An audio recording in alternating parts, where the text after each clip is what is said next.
Mulidala, so me say dangerous. Ayo tips, Bolato boys, MC Malava. Pinda ndakachacha ndakadzipa beat, chungu dzangu kuda kugadzira kazi hit. Namanya ngoma ndasimbiswa nemabhanditi, pakukila Riddim inini ndiri shit.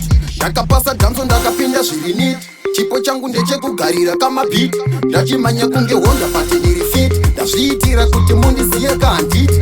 Pakuposa ngoma ndinovhura kazi list, kuti ndinzi #1 ndaiswa pafest. Baba Harare ndiye anouraya kuchip, ndovhura ngoma dzinogwina semageti. Garai Mandiziva, Riddim ndinovhuna, hazvisi zvekujuma, handife ndakaguma. Handisi Jacob bati ngoma ndinosuma, Riddim ndokuluma, kusvikira ndapfuma. Ndamhanya kumberi mberi handimbobatika, ndatora mpaka ndimbopachika. Confidence dzacho handimbopanika, ndiri kuti nini handichakundika. Ndakapasa danzo ndakapinda zviri neat, chipo changu ndechekugarira kama beat. Ndachimanya kunge honda pati ndiri fit, ndazviitira kuti mundiziye kanditi. Pakuposa ngoma ndinovhura kazi list, kuti ndinzi #1 ndaiswa pafest. Baba Harare ndiye anouraya kuchip, ndovhura ngoma dzinogwina semageti.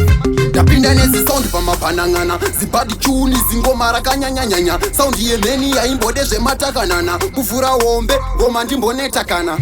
Zita ndini Riddim ngoma ndiri greda, kuti ndive elda chibvunza kana skeuta. Riddim ndauraya nditongerei medha, machuni ndinoyedha nekuti ndiri father. Ndakapasa danzo ndakapinda zviri neat, chipo changu ndechekugarira kama beat. Ndachimanya kunge honda pati ndiri fit, ndazviitira kuti mundiziye kanditi.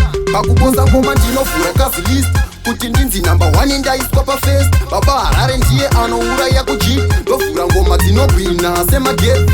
Garai Mandiziva, Riddim ndinovhuna, hazvisi zvekujuma, handife ndakaguma. Handisi Jacob bati ngoma ndinosuma, Riddim ndokuluma, kusvikira ndapfuma. Ndamhanya kumberi mberi handimbobatika, ndatora mpaka ndimbopachika. Confidence dzacho handimbopanika, ndiri kuti nini handichakundika. Ndakapasa danzo ndakapinda zviri neat, chipo changu ndechekugarira kama beat. Ndachimanya kunge honda pati ndiri fit, ndazviitira kuti mundiziye kanditi. Pakuposa ngoma ndinovhura kazi list, kuti ndinzi #1 ndaiswa pafest. Baba Harare ndiye anouraya kuchip, ndovhura ngoma dzinogwina semageti.